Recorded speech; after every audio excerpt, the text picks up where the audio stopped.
여러분들이 추구하는 것은 무엇입니까? 여러분들이 가지고 있는 힘은 무엇입니까? 한 가지 분명히 점검해야 할 것은 내가 지금 내 손에, 내 삶에 가지고 있는 힘이 영원하지 않다는 것입니다. 이 힘은 제한적이고 이 힘은 유한하다는 것입니다.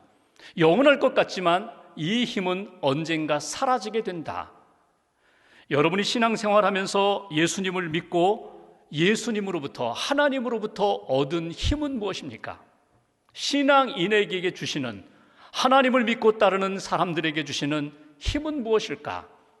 하나님을 믿고 따르는 사람들에게 하나님이 주시는 힘, 믿음의 공동체, 가정과 교회에 부어주시는 하나님의 힘, 능력이 있습니다. 그것이 성령입니다.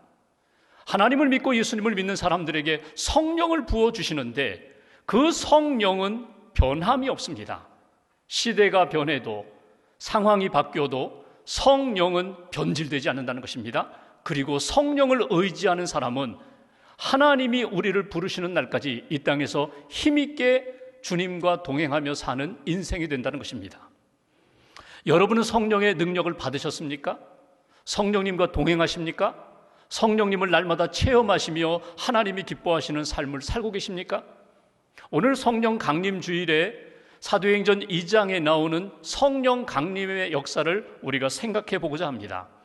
마가의 다락방에 120명이 모여서 예수님이 약속하신 성령을 기다리고 기도하며 사모했더니 성령이 그들에게 임하게 되었다. 성령이 임하게 되니까 그들에게 능력이 나타나게 되었다. 성령이 임함으로 교회가 시작되게 되었다. 오늘 처음 성령이 임하는 그 모습을 보면서 성령이 나타날 때에, 성령이 임할 때 어떤 모습이 나타나는가, 오늘 우리들이 사모해야 할 내용은 무엇인가, 그리고 말씀을 통하여 성령 강림절에 우리 자신의 삶 점검해야 할 것이 무엇인지 말씀을 통하여 신앙적 교훈을 얻고자 합니다. 먼저 1절 말씀을 제가 봉독하겠습니다. 사도행전 2장 1절 말씀, 오순절 날이 이미 이름해 그들이 다 같이 한 곳에 모였더니, 오순절이라는 표현이 나옵니다. 여러분, 오순절은 그 단어 자체를 보면은 50일째라는 말입니다. 오순절, 50일째. 이스라엘 백성들이 전통적으로 세 절기를 아주 잘 지켰습니다. 유월절, 맥추절, 그리고 추수감사, 이 초막절, 수장절이라고 하죠. 이 세 절기는 이스라엘 백성들이 성전에 나아가 예배드리며 감사함으로 절기를 지킨 절기입니다. 그런데 이 가운데 맥추절은 다른 이름으로 칠칠절이라고도 부르고 오순절이라고도 부릅니다. 이 맥추절은 처음 보리 농사를 지어서 수확한 다음에 하나님 앞에 감사함으로 드리는 절기인데 50일째 되는 날, 그렇게 의미를 부여했다는 것입니다.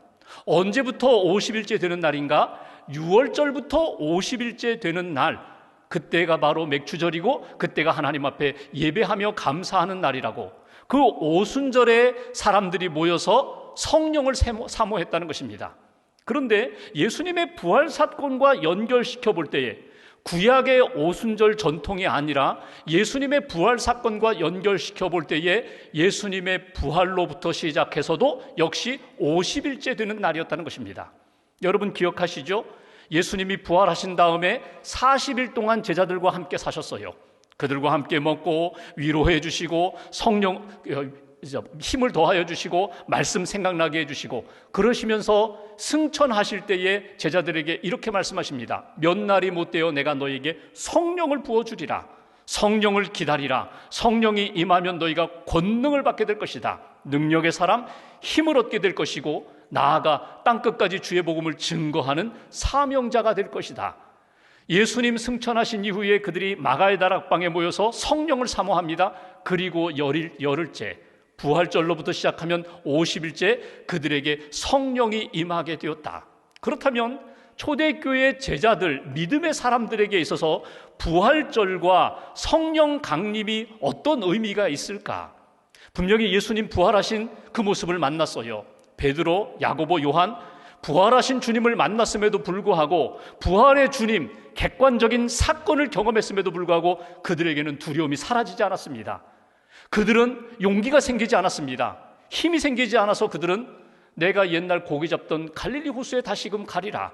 그리고 부활의 주님을 만났음에도 불구하고 옛날 고기 잡던 그 시절로 돌아가서 어부 생활을 했어요. 부활의 주님이 다시금 찾아가셔서 만나주시고 위로하시고 힘을 주셨죠. 그럼에도 불구하고 그들에게는 용기가 생기지 않았습니다. 그런데 성령을 받고 성령이 임하면서 그들은 달라지기 시작했어요. 변화되기 시작했어요. 땅끝까지 주의 복음을 증거하는 사명자로서의 삶을 살기 시작한 것을 보게 됩니다. 예수님의 부활이라는 객관적인 사건, 이거 객관적인 진리, 그것만 가지고는 그들이 힘있게 신앙생활하지 못했다는 거예요. 그들이 성령을 받으면서 주관적인 영적 체험을 통하여 성령이 임하는 것을 통하여 예수 그리스도에 대한 부활과 십자가의 복음에 대한 확실한 믿음을 갖게 되고 나아가 목숨을 걸고 땅끝까지 주의 복음을 증거하는 하나님의 사람들이 된 것을 보게 됩니다. 그런 의미에서 볼 때에 여러분, 부활절 그 신앙이 이 성령 강림을 통하여 더 뜨거워지고 더 확실해지고 더 힘있는 믿음의 길로 인도하는 상황과 계기가 되었다는 것입니다. 이제 오늘 본문으로 돌아가 보면은 오순절에 그들이 모였습니다. 약속하신 성령을 기다립니다. 그리고 기도하는 가운데, 기다리는 가운데 성령이 그들 가운데 임하게 되는데 어떤 모습으로 임하게 되는가? 그들에게는 어떤 현상이 나타나게 되었는가? 먼저 2절 말씀을 봅니다. 2절 한 절을 같이 봉독하겠습니다. 호련히 하늘로부터 급하고 강한 바람 같은 소리가 있어 그들이 앉은 온 집에 가득하며, 그들이 기다리는 가운데 성령이 임하게 되는데 오늘 2절에 주목할 단어는 소리가 있었다는 것입니다. 여기에 소리는 세상의 소리가 아닙니다. 우리가 귀로 들을 수 있는 이 세상의 소리, 육신의 소리가 아니라는 것입니다. 하늘로부터 오는 소리, 바람같이 강하게 나타나는 소리, 영적인 그런 음성이 성령이 임하면서 그들 가운데 들렸다는 것입니다. 여기서 우리가 첫 번째로 말씀을 통하여 얻을 수 있는 신앙적 교훈이 있습니다. 그것은 성령이 임하니 귀가 열렸다는 것입니다. 여러분, 성령을 구약과 신약에 보면 여러 가지 모습으로 나타나거든요. 여러분, 성령이 예수님 부활 승천하시면서 처음으로 그들에게 부어진 것이 아닙니다. 구약에서부터, 창조 시대부터 성령의 역사는 있었거든요. 그 구약의 히브리어로 성령을 루하라고 표현합니다. 그리고 신약에서는 푸뉴마라고 표현합니다. 이 성령을 다른 말로 바꾼다면 바람이라고도 바꿀 수 있고요, 기운이라고도 바꿀 수 있고요, 하나님의 숨결, 하나님의 호흡이라고도 바꿀 수 있어요. 마가다락방에서 기도하는 가운데 그들의 귀를 성령님께서 열어주셔서 하늘의 바람 소리를 그들이 들을 수 있게 해주셨다는 것입니다. 성령이 그들 가운데 임할 때에 세상의 소리와 세상의 느낌이 아니라 하늘로부터 부어주시는 하나님의 음성과 성령님의 감동의 역사를 듣고 느낄 수 있도록 그렇게 만들어주셨다. 이것이 첫 번째 주시는 현상이에요. 성령이 임하게 될 때에 여러분, 바람은 보이지 않아요. 눈에 보이지는 않지만 바람이 지금 불고 있는 것을 느낄 수 있어요. 바람의 소리를 들을 수 있어요. 마치 성령이 그렇게 하늘에서 내려오는 바람으로 그들 가운데 임하게 되었다. 120명이 마가의 다락방에서 기도하는 가운데 영적인 진동을 느끼게 되었다는 거예요. 하나님이 내 가슴을 두드리시는구나. 영적인 귀를 열어주셔서 성령님의 음성을 들으며 하나님의 숨결을 들으면서 내 마음 만져주시는구나. 어둠을 물리쳐 주시는구나. 나를 위로해 주시는구나. 나에게 생명을 주시는구나. 들으면서, 하늘의 음성을 들으면서 그들의 심령의 변화가 나타났다는 거예요. 우리가 그동안 97일 동안 드라마 바이블로 성경을 통독했어요. 읽는 성경이 아니라 듣는 성경으로 97일 동안 말씀을 들어왔습니다. 여러분, 말씀을 듣는다는 것이 우리 심령을 뜨겁게 만들거든요. 우리 심령 가운데 어두운 것들을 물리쳐 주거든요. 우리의 귀를 열어주셔서 성령의 임재하심을 경험하면서 우리 마음 가운데 다시금 생기를 불어 넣어주셔서 우리 심령이 살아나고 하나님 앞에서 믿음과 영성이 살아나는 그런 역사를 만들어주시는 것, 성령님이 우리에게 그렇게 역사하신다는 거예요. 에스겔서 37장에 보면은 골짜기에 마른 뼈들이 수북히 쌓여있는 장면이 나와요. 에스겔의 환상 중에 그 마른 뼈들 가운데 하나님의 생기가 임하게 되니까, 하나님의 숨결이 임하게 되니까, 하나님의 말씀이 그들 가운데 임하게 되니까 그 마른 뼈들이 서로 연결되고 힘줄이 생기고 사람이 되는 거예요. 군대가 되는 거예요. 그 수북해 쌓여있던 마른 뼈들이 큰 군대가 되는 환상을 에스겔이 보는 장면이 나옵니다. 하나님의 말씀을 우리가 들으면, 여러분, 세상의 소리가 아닙니다. 영적으로 하나님이 부어주시는 진리의 말씀, 생명의 말씀, 그리고 우리에게 다시금 깨닫게 해주시는 은혜의 말씀을 들으면 우리의 영혼이 다시금 살아나게 된다. 오늘 성령이 임하니 그들의 귀가 열렸습니다. 하나님의 음성을 들었습니다. 오늘 성령 강림주일에 여러분 닫혀 있었던 여러분 마음과 여러분의 귀가 열려서 성령님의 도우심 가운데 하나님의 음성도 듣고 생기로 다가오셔서 여러분들의 심령을 다시금 세워주시는 은혜를 체험하시기를 주님의 이름으로 기원합니다. 성경을 읽어보십시오. 귀 있는 자는 들을지어다. 귀 있는 자는 성령이 교회들에게, 성도들에게 하시는 말씀을 들을지어다. 듣는 자는 살아나리라. 듣는 자는 회복하리라. 하나님의 말씀을 깨끗하게 들을 수 있도록 성령님의 역사가 여러분의 심령 가운데 다시금 회복되기를 주님의 이름으로 기원합니다. 두 번째로 3절 말씀을 보실까요? 3절 한 절을 같이 봉독합니다. 마치 불의 혀처럼 갈라지는 것들이 그들에게 보여 각 사람 위에 하나씩 임하여 있더니. 아멘. 여기 주목할 구절이 보였다는 거예요. 보였다는 거예요. 눈을 뜨고 늘 바라보며 살았는데 성령이 임하면서 그동안 보지 못했던 것들을 영적인 안목을 가지고 볼 수 있게 해주셨다는 거예요. 여기 성령이 임할 때에 바람처럼 우리 안에 들려지고 우리 안에 느껴지고, 또 하나 3절에는 불처럼 다가온다고 말씀하세요. 불의 혀처럼 갈라지는 것들이 각 사람에게 개별적으로 성령이 임하는 것을 보게 됩니다. 불의 혀처럼 갈라졌다는 것은 무엇입니까? 캠프파이어 할 때 보면 불이 막 불꽃이 일어나잖아요. 그때 혀가 이렇게 움직이는 것 같은 그런 형상처럼 하나님의 영이, 성령님이 임할 때 마치 불이 임하는 것처럼, 불이 갈라져서 각 사람에게 임하는 것처럼 그렇게 보였다고 성경은 우리에게 말씀해 주십니다. 이것이 한번 번쩍하고 화끈하게 한번 오는 것이 아니라 여기 보였다는 그 표현은요, 지속적으로 계속 보였다는 거예요. 성령님이 임하는 것이 느껴질 뿐만 아니라 성령님의 임재하심을 통하여 하나님의 임재하심이 영적인 안목 가운데 보였다는 거예요. 그리고 우리와 함께 하시는 하나님, 우리와 함께 하시는 성령님, 우리와 동행하시는 하나님의 은총의 역사를 믿음의 눈으로 밝히 볼 수 있게 하셨다. 여기 두 번째, 성령이 임할 때에 나타나는 현상, 성령이 임하니 그들의 눈이 열렸습니다. 눈이 밝아졌습니다. 눈이 뜨였다는 거예요. 그동안은 이 땅 살아가면서 죄와 그리고 의가 무엇인지 제대로 분별이 되지 않았어요. 어두움과 빛이 분별이 되지 않았어요. 하나님의 선하신 뜻이 무엇이고 하나님이 원하지 않는 것들이 무엇인지에 대하여 섞여 있어서 분별이 되지 않았는데, 그들의 눈이 밝아지니까 빛과 어두움이 분명하게 분별이 됩니다. 하나님이 원하시는 것이 무엇인지 선별될 수 있는 그런 영적인 안목이 생겼다는 거예요.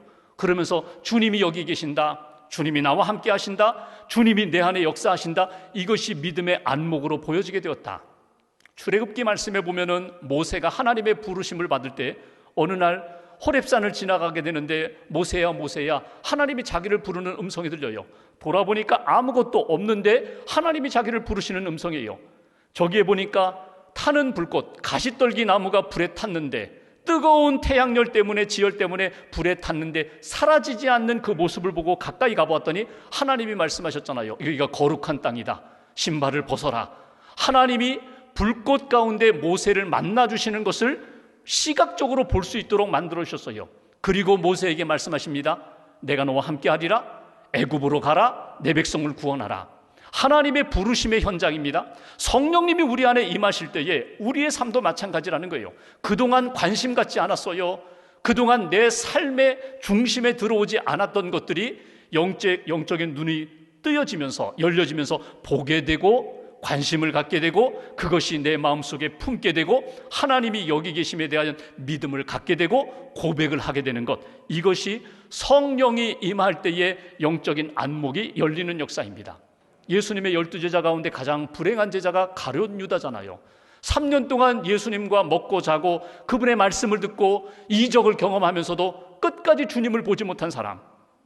끝까지 자기 욕심에만 매여서, 자기 돈에만 매여서 진리를 보지 못한 사람, 하나님의 영광과 하나님의 역사를 보지 못한 가룟 유다와 같은 인생 되지 말라는 거예요. 최후의 만찬 그림에 보면 가룟 유다가 마지막 만찬 자리에 몸과 얼굴은 예수님을 향하는데 시선은요, 지금 쥐고 있는 돈주머니를 향하고 있어요. 몸은 여기 와 있는데 내 마음은, 내 눈은 여전히 세상을 향하고 있지는 않은가? 다시금 성령님을 통하여 우리의 눈이 열려서 주님의 영광도 바라보고 주님의 능력도 바라보고 주님이 우리에게 약속하신 소망도 바라보며 사는 성령의 사람들 되시기를 주님의 이름으로 기원합니다. 마지막 4절 말씀 보십시오. 4절 한 절을 같이 봉독합니다.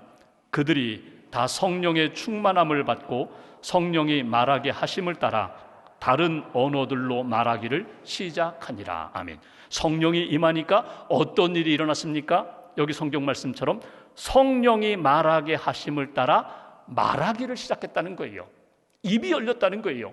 성령이 임하니까 지금까지 내 생각과 내 감정과 내 지식을 가지고 말하면서 정보를 주고받았는데 성령이 임하면서 성령님이 주시는 말씀과 마음을 따라 입을 열어 말하기 시작했다. 세 번째, 오늘 성령이 임하니까 오늘 어떤 일이 일어나요? 그들의 입이 열렸다는 거예요. 복음을 전하는 입술이 되었다는 거예요. 예수님의 사랑과 진리의 말씀을 증거하는 입술로 그들이 변화되었다. 하나님이 우리에게 언어를 주셨어요. 여러분, 언어는 하나님과 소통할 수 있도록, 사람들과 소통할 수 있도록 우리에게 주신 좋은 매개차입니다. 근데 여러분, 언어가 언제 불통이 되는가 하면 죄로 말미암아 그 언어가 소통이 되지 않아요. 이 땅에서 일어나는 미움, 전쟁, 갈등, 살인, 이 모든 것들은 어디에서 비롯되는가? 대화가 되지 않으면 전쟁도 일어나고 싸움도 일어나고 갈등도 일어나는 거거든요. 창세기 11장에 보면은 사람들이 노아 홍수 이후에 바벨탑을 쌓기 시작합니다. 우리 이름을 내고 하늘 꼭대기까지 우리가 탑을 쌓자. 다시금 물로 이 세상에 하나님이 심판해도 끄떡없는 높이 높이 올라가는 성을 쌓자, 탑을 쌓자. 하나님 앞에 도전합니다. 믿음 없이 불신앙적으로 하나님 앞에 살고자 할 때 하나님이 그들에게 하신 일은요, 언어를 혼잡시키셨어요. 언어가 통하지 못하게 만드셨어요. 그러니까 탑을 완성하지 못합니다. 흩어지게 만드셨습니다. 그 흩어진 사람들을 언제 하나님이 이렇게 하나로 모으셨어요? 성령이 임하면서 그들의 언어를 소통하도록 하나님이 역사해 주셨다는 거예요. 베드로가 설교합니다. 베드로는 사실 많이 배운 사람이 아니에요. 외국어를 잘하는 사람이 아니에요. 그런데 성령님이 주시는 마음을 가지고 성령님이 주시는 말씀을 전했더니 언어가 다른 나라 사람들이 베드로의 설교를 들으면서 이해를 했다는 거예요. 받아들였다는 거예요. 소통할 수 있었다는 거예요. 이것이 성령의 역사를 통하여 우리의 입을 열어주시고 언어의 문제, 언어의 장벽을 뛰어넘을 수 있도록 하나님이 하나됨으로 역사해 주셨다. 사도행전 2장에 나오는 이 언어 외국어 하는 것, 방언하는 것은요, 말씀 방언입니다. 말씀 방언. 하나님이 주시는 말씀을 가지고 우리가 그 말씀을 증거할 때에 어떤 장벽도 어떤 장애물도 뛰어넘을 수 있는 능력으로 역사하신다. 고린도 교회에 준 고린도 전서 말씀은요, 기도 방언이거든요. 우리에게 은혜를 주시고 성령의 역사를 주실 때 성령의 은사 가운데 기도의 방언, 하나님과 깊이 기도할 수 있도록, 영적으로 대화할 수 있도록 우리에게 기도 방언의 언어를 주신다. 오늘 성경은 우리에게 이렇게 말씀하십니다. 성령이 임하니 그들의 삶이 달라지는데 들을 수 있게 하셨다, 볼 수 있게 하셨다, 말할 수 있게 열어주셨다. 영적인 것, 세상적인 것이 아니라, 세상적인 지식과 정보가 아니라 하나님의 마음과 하나님의 뜻을 볼 수 있게 하셨고 들을 수 있게 하셨고 말하게 하셨다. 성령 충만이 무엇입니까? 여러분, 성령님이 내 안에 오셔서 온전히 나를 다스리시고 나는 그분의 다스림을 받고 살아가는 것이 성령 충만이에요. 하나님이 우리에게 오늘도 말씀하시는 뜻을 따라서 내 생각이 아니라 그분의 생각대로, 내 계획이 아니라 그분의 계획대로 인도함을 받을 때 성령 충만한 하나님의 사람이 된다. 성령은 지금도 능력으로 역사하십니다. 능력으로 역사하시는 성령님을 의지하며 살아갈 때에 우리의 심령이 변화되고 우리 주변을 하나님 나라, 하나님의 뜻 가운데 변화시킬 수 있는 그런 쓰임받는 인생이 된다는 거예요. 한국 기독교 역사 가운데 자랑할 만한 분들이 몇 분 계신데 그 중에 빼놓을 수 없는 한 분이 바로 서상륜이라는 분이에요. 이분은 1849년에 태어난 분이거든요. 양반 가문에서 태어났어요. 10대에 아버지가 돌아가셨어요. 장남이에요. 그러니까 일찍부터 장사를 시작했습니다. 처음에는 잘 되다가 실패하면서 아주 재산을 다 날렸어요. 독한 마음을 품습니다. 지독한 마음을 품고 한번 장사해서 돈을 벌어보자. 중국말을 잘했거든요. 중국에까지도 왔다 갔다 하면서 인삼 장사, 홍삼 장사를 했어요. 사람들이 그를 일컬어서 별명을 붙였는데 개똥이라고 별명을 붙였어요. 여러분 어느 정도인지 이해하시겠죠? 그 정도로 지독하게 아주 다른 사람 피눈물 나게 하면서까지라도 돈을 버는 일에 매진했던 사람입니다. 중국에 가서 장사하다가 이 장티푸스 열병에 걸렸어요. 죽어가는데 외국 선교사님이 자기를 거두어서 자기를 살리셨어요. 영국에서 온 맥킨타이어 선교사님, 그분이 자기를 살린 다음에 그분으로부터 처음 예수에 대한 소개를 받습니다. 그때는 예수님이라고 하지 않고 예수씨라고 표현했거든요. 예수씨 만나면 당신 인생 바뀝니다. 예수씨 만나면 당신의 삶은 달라집니다. 천국으로 씁니다. 하나님의 자녀가 되고 하나님의 백성이 됩니다. 처음 만났을 때 그 소식을 들었을 때는 선뜻 받아들이지 못했어요. 1년 뒤에 다시금 로스 선교사님을 만나게 됩니다. 그분을 통해서 복음을 듣게 되는데 그만 성령의 역사가 임하면서 그가 회개하기 시작했어요. 그가 쓴 글에 보면 그는 이렇게 이야기합니다.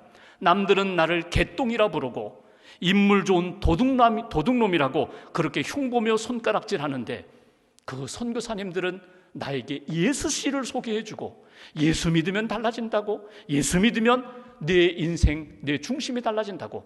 그래서 내가 예수 그 씨를 내가 받아들였더니, 예수님을 영접했더니 내 마음 가운데 교만, 속임수, 거짓, 탐심, 간음 가득 찼던 내 마음을 다 비워주시고 예수 그 씨가 내 안에 들어와서, 성령이 내 안에 들어와서 나를 새 사람으로 만들어 주셨다. 만주에서 세례를 받습니다. 로스 선교사님에게 세례를 받습니다. 그리고 성령을 의지하여 쪽범을 들고 우리 한국 땅에 왔어요. 그리고 황해도에 교회를 세우게 되는데, 여러분 우리 개신교회, 우리나라 최초의 개신교회가 1883년에 세워진 황해도 소래교회예요.